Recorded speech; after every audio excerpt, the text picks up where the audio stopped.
তো তোমরা আগের ভিডিওতেই দেখেছো যে নিয়ম সমস্ত কিছুই প্রায় কমপ্লিট হয়ে গেছে। আর একটা নিয়ম আছে, যেটা হচ্ছে থালা হারানো। পুকুরে, যে পুকুরটাতে আমরা দাদার বিয়ের সময় সকালবেলায় গেছিলাম নেমন্তন্ন করতে পুকুরেকে, সেই পুকুরটাতেই আমরা চলে এসেছি আবার। তো এখানে থালা হারানোর একটা ব্যাপার থাকে। তো তারপর এখানে বড় জামাইবাবু মেজো জামাইবাবুকে ঠেলে পুকুরের জলে ফেলে দিয়েছে। এই সব কাণ্ড কারখানা হচ্ছিলো পুকুরে গিয়ে। আর মেজো জামাইবাবু এক গাদা পাঁক নিয়ে আমাদের গায়ের দিকে ছুঁড়ে দিয়েছে। ছুঁড়েছে সমস্ত পাঁকই মেজদির গায়ে লেগেছে, ওর নিজের বউয়ের গায়ে লেগেছে।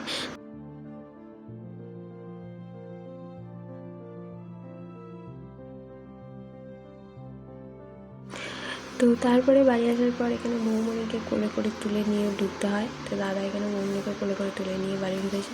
তো আজকের ভিডিওটা এইটুকুনি, দেখাচ্ছে নেক্সট পার্টে। বাই।